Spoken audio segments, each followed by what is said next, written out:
Today's podcast is going to be about dining out. Now let's get started.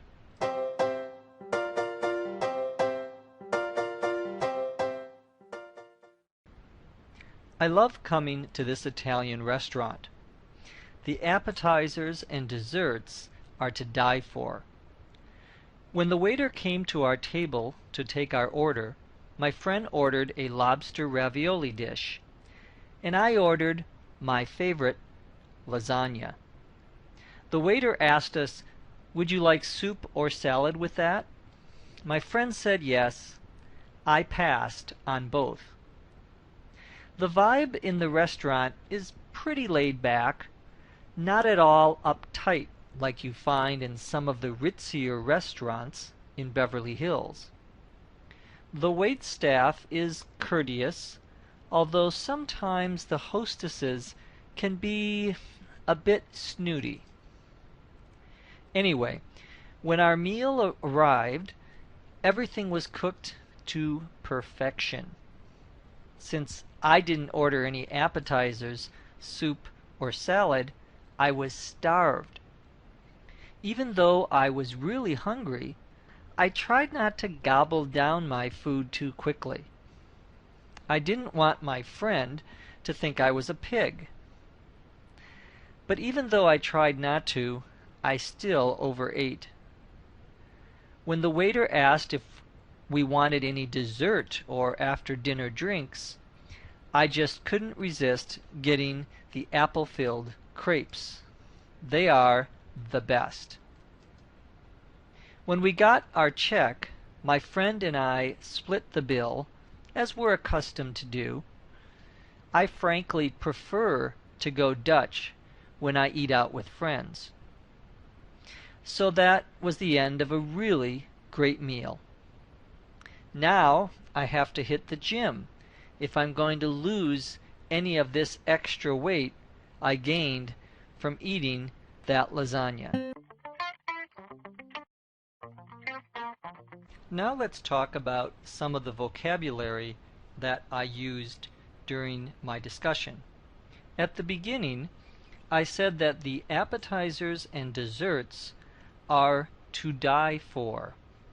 The expression to die for means that they're absolutely wonderful, they're great, they're excellent, it's the best.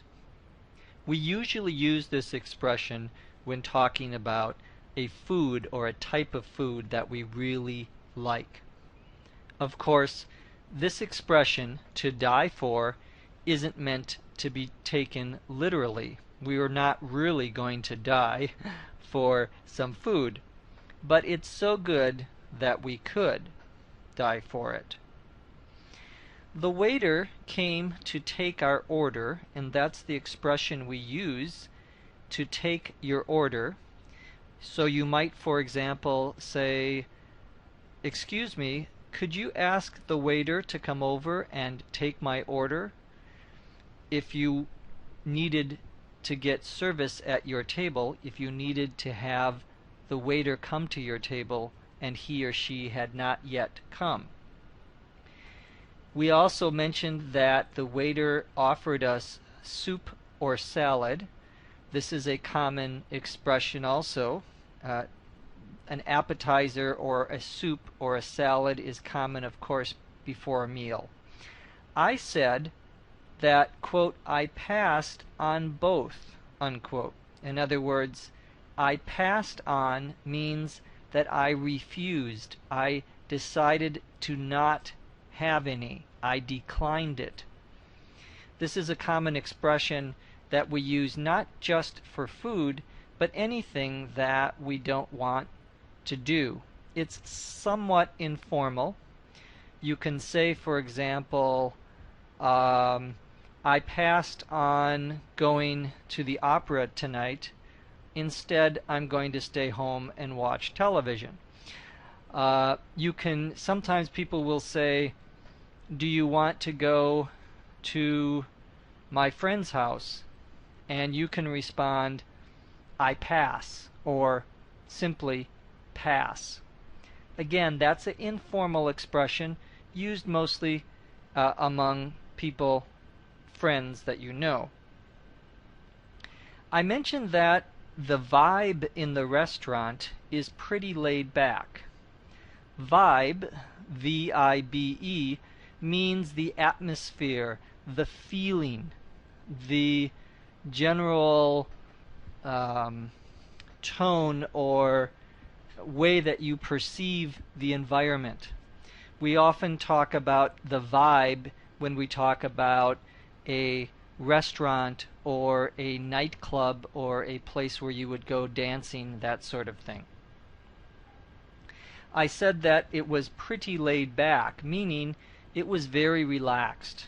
And this is an informal expression. To be laid back means to be relaxed. It's the opposite of uptight. I mentioned that this restaurant that I went to was not at all uptight, meaning the people there were relaxed. They weren't getting anxious over anything. To be uptight means to be overly concerned, to be so concerned that you bother other people. We'll often say, don't be so uptight, which means don't be so anxious, don't be so worried about what is happening. I also mentioned that the restaurant was better than some ritzier restaurants in Beverly Hills. The term ritzy means expensive, very high class. That's a ritzy restaurant, or that's a ritzy hotel. We usually say it about a restaurant or a hotel. I mentioned in talking about the wait staff, and the wait staff means those who are waiters or those who are hosts and hostesses, that they were courteous, but sometimes the hostesses can be a bit snooty. To be snooty is to think that you're better than someone else. To be snooty means that you don't associate, you don't hang around with, you don't talk to people who you don't think are your equal. It's a negative expression in describing someone. A couple of other expressions I used. I said that I was starved, meaning I was very hungry. Literally, to starve means to go without food, and of course eventually you would die if you don't eat food. Here it just means very, very hungry. We'll say that a lot. Again, somewhat informal expression. Let's go eat. I'm starved means I'm very hungry. I mentioned that I tried not to gobble down my food. To gobble down your food means to eat it very quickly, to eat it too quickly. That's why I said that I didn't want to gobble down my food, in part because I didn't want my friend to think I was a pig. To compare yourself to a pig, of course, means that you eat too much. I mentioned that I still overate. To overeat means to eat too much. I still ordered some dessert, however, and I said in my discussion that they are the best, meaning they are the best possible. Finally, when we got our check, I said that my friend and I split the bill. Notice that I used two words there that mean the same thing, check and bill. In a restaurant, you can say check. For example, you can ask the waiter, "Excuse me, could we have our check now?" Meaning you want the waiter to bring over the check. Check is the same as bill. It's usually just used, however, in a restaurant. The more general term which you can also use in a restaurant, is bill. Could you bring our bill, please, in a restaurant is also acceptable.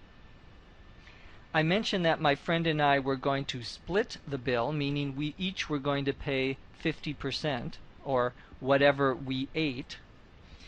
This is called, when you go out with someone to eat and each of you pays for your own meal, is very common in the United States, and the expression we used is to go Dutch. Dutch, D-U-T-C-H, refers of course to the Netherlands. This is not meant to be an insult to people from the Netherlands, but it is a very common expression, meaning that each person pays for his own meal. Once again, this expression we use specifically when usually talking about restaurants. Finally, I said because I ate so much, I needed to drop some weight. To drop weight means to lose weight. So when someone loses weight, we can say, well, look at him, he lost 15 pounds. You can also say, look at him, he dropped 15 pounds. Either expression is the same. Drop is perhaps a little bit more informal. Thank you again for listening. We hope you enjoy these podcasts.